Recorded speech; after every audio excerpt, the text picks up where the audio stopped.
आज चिंतन में आपके सामने स्वामी प्रसाद मौर्य द्वारा बनाया गया राष्ट्रीय शोषित समाज पार्टी का मैं बात करने जा रहा हूं। आज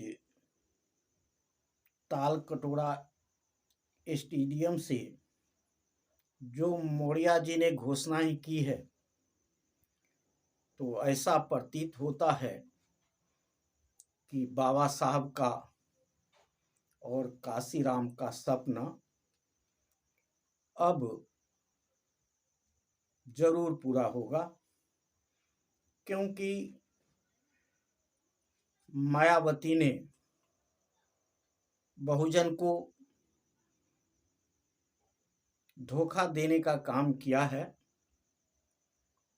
और बाबा साहब और काशीराम को सपना को बीच रास्ते में ही छोड़ने का काम किया है। आज 85% जो पिछड़ा दलित आदिवासी जो हैं, इनकी लड़ाई लड़ने वाला देश में कोई बचा नहीं था। बाबा साहब का मिशन पर चलने वाला कोई बचा नहीं था। काशीराम के बाद चारों तरफ अंधेरा दिखाई पड़ रहा था, लेकिन स्वामी प्रसाद मौर्य ने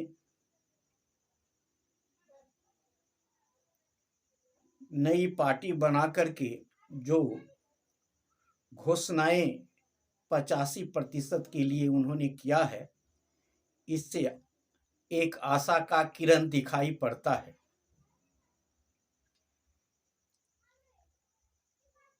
बाबा साहब का सपना था आर्थिक आजादी जनता को दिलाना, और काशीराम ने एक नारा दिया था, बाबा साहब का सपना अधूरा, काशीराम करेंगे पूरा। काशीराम के जाने के बाद यह सपना सपना ही रह गया, लेकिन अब ऐसा लगता है कि काशीराम का सपना अधूरा स्वामी प्रसाद मौर्य करेंगे पूरा। ऐसा प्रतीत हो रहा है, ऐसा दिखाई पड़ रहा है, ऐसा संकेत मिल रहा है। आज जिस प्रकार से स्वामी प्रसाद मौर्य ने बीजेपी के ऊपर जो प्रहार किया है, जो मनुवादी व्यवस्था पर, ब्राह्मणवाद पे, पाखंडियों पर जो प्रहार किया है, इससे पता चलता है कि अब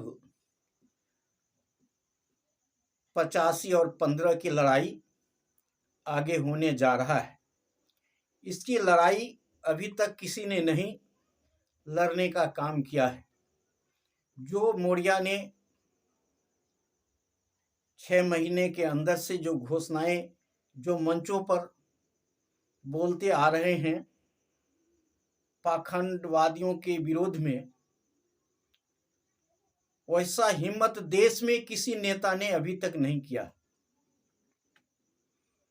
अभी तक सभी मनुवादी के चंगुल में फंसता गया और अभी भी फंस रहा है, और कोई संविधान को आवाज उठाने वाला नहीं है। लेकिन मौर्य जी को आने से एक देश के 85% मतदाताओं के लिए एक आशा का किरण दिखाई पड़ने लगा है कि अब स्वामी प्रसाद मौर्य ने संविधान बचाने के लिए, लोकतंत्र बचाने के लिए और देश को 85% की हिस्सेदारी की लड़ाई लड़ने के लिए आज सामने आ चुके हैं। ऐसा प्रतीत हो रहा है कि मौर्य जी और मौर्य जी के ऊपर विश्वास भी है, क्योंकि मौर्य जी ने काशीराम को मिशन को नजदीकी से देखा है और उसी रास्ते पर उन्होंने चलने का काम कर रहे हैं। जो जगदेव बाबू का मिशन था 15 और 85 का, 90 और 10 का, वही लड़ाई आज स्वामी प्रसाद मौर्य लड़ने के लिए तैयार हो चुके हैं।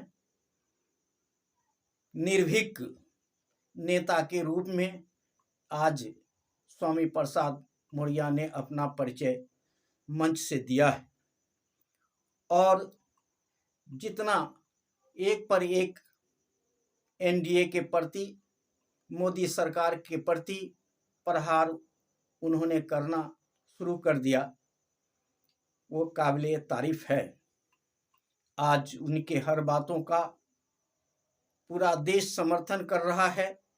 मैं भी उनका सभी कदमों का समर्थन करता हूं कि आने वाला समय में मौर्य जी आगे बढ़ेंगे और देश को एक रास्ता देने का काम करेंगे।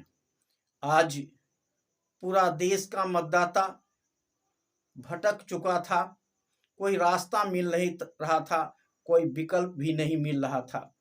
आज विकल्प के रूप में स्वामी प्रसाद मौर्य सामने आ चुके हैं। अब लड़ाई आमने सामने की होगी। अगर इंडिया गठबंधन में इनकी जगह मिल जाएगी तो सही, नहीं तो पूरे देश में बहुजन की लड़ाई के लिए ये कमर कसने वाले हैं और अब ये पीछे हटने वाले नहीं हैं।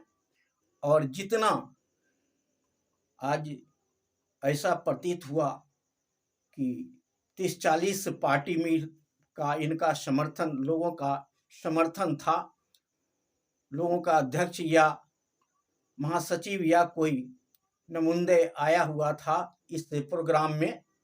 इससे मौर्य जी का हौसला बुलंद दिखाई पड़ रहा था और सभी वर्गों का इनको साथ मिल रहा है, ऐसा प्रतीत हो रहा है।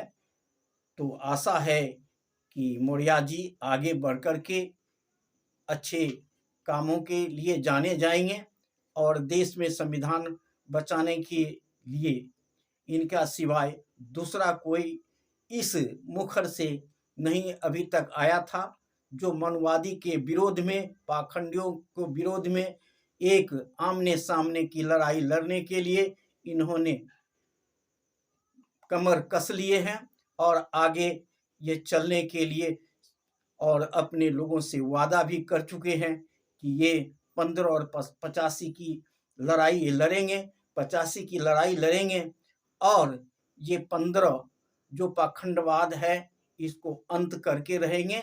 और जो सत्ता में बैठी हुई मोदी सरकार है, पाखंडियों की सरकार है, इसको उखाड़ फेंकने का इन्होंने बीड़ा उठाया है। मैं इन्हें समर्थन करता हूं और देश से अपील भी करता हूं कि इनको साथ दीजिए और ये आपके लिए, आपके समस्या के लिए खड़े उतरेंगे। जय हिंद, जय भारत।